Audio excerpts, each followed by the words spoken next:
안녕하세요, 축직먹입니다. A매치 휴식기 이후 다시 프리미어리그가 시작됩니다. 그중 이번 라운드 최고의 경기 맨시티와 아스날의 경기를 미리 보도록 하겠습니다. 현재 맨시티와 아스날은 리그 승점 1점 차로 초긴장 상태로 우승 경쟁을 이어가고 있습니다. 게다가 양팀 감독인 과르디올라와 아르테타가 사제지간이라는 것도 눈여겨볼 포인트입니다.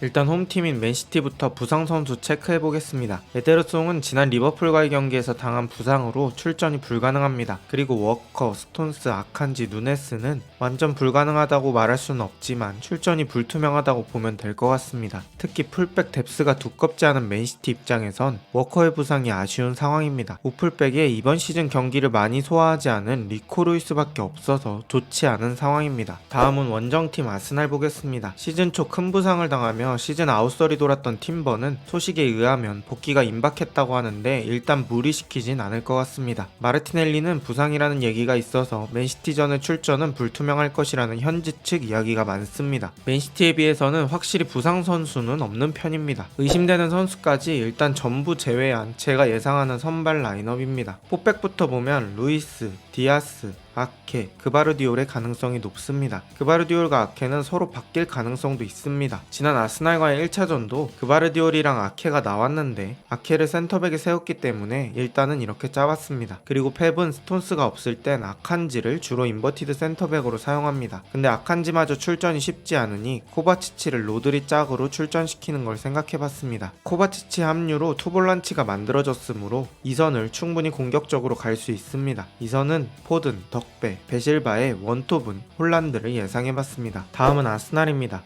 키퍼는 라야, 포백은 키비오르, 마갈량이스, 살리바, 화이트를 예상합니다. 진첸코가 국대 경기에서 뛰긴 했지만 국대 경기도 관리받고 나왔습니다. 그래서 일단 진첸코 벤치, 키비오르 선발 예상해봅니다. 중원은 라이스, 조르지뉴, 웨데고르를 예상합니다. 제주스가 복귀해서 하베르츠를 메잘라로 쓸 수도 있지만 하베르츠는 국대에서 골도 넣었기 때문에 일단 원톱으로 활용할 것 같습니다. 그리고 마르티넬리가 없는 왼쪽은 트로사르가 가장 가능성이 높지만 제주스의 왼쪽 윙도 불가능한 건 아닙니다.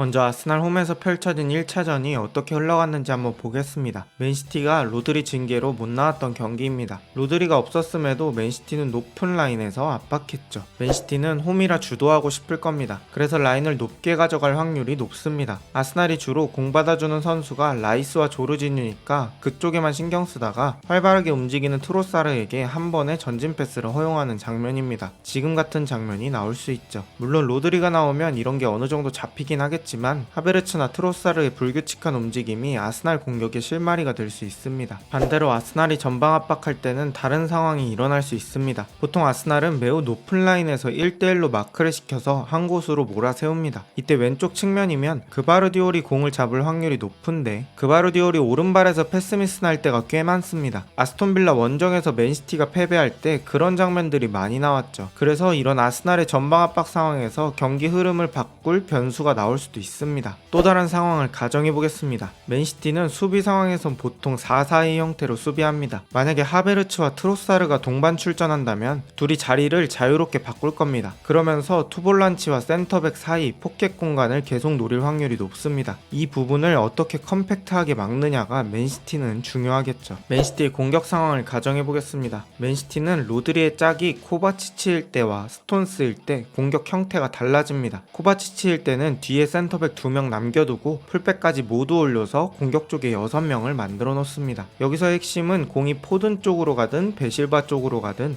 양쪽 풀백은 계속 와이드하게 벌려 있습니다. 한쪽에서 과부하를 유발해서 로드리가 반대 전환을 많이 하죠. 브랜트포드 원정 갔을 때의 맨시티의 모습입니다. 중앙 쪽에 많은 숫자를 투입해놨고 그바르디올과 워커는 고정해놨습니다. 즉 로드리가 중앙에서 아스날의 압박을 견뎌내고 얼마나 반대 전환을 많이 하는지가 중요합니다. 코바치치도 로드리의 조력자 역할을 확실히 해야겠죠. 지금 제가 가정했던 상황들이 결국엔 양팀의 수비형 미드필더가 가장 중요합니다. 왜냐면 지금까지 설명했던 양팀의 패턴들이 결국 중원 힘싸움에서 진다면 실현되지 않으니까요. 그리고 그 힘싸움을 주도하는 건 로드리와 라이스가 될 확률이 높습니다. 템포를 노련하게 조절하고 때로는 상대를 거칠게 다루면서 상대가 원하는 것만 못하게 막으면 됩니다. 그래서 수비형 미드필더의 조력자도 매우 중요합니다. 공교롭게도 코바치치와 조르지뉴 둘 다 전반기보다는 좋은 평가를 받고 있습니다. 코바치치는 로드리 옆에서 활동량을 채워주고 자신이 움직이며 로드리의 숨통을 확보해줄 수 있습니다. 반면에 조르지뉴는 몸으로 움직이기보다 패스와 킥으로 공을 움직이는 스타일이죠. 의외로 조력자의 퀄리티에 따라 중원 힘싸움의 승패가 갈릴 수도 있습니다.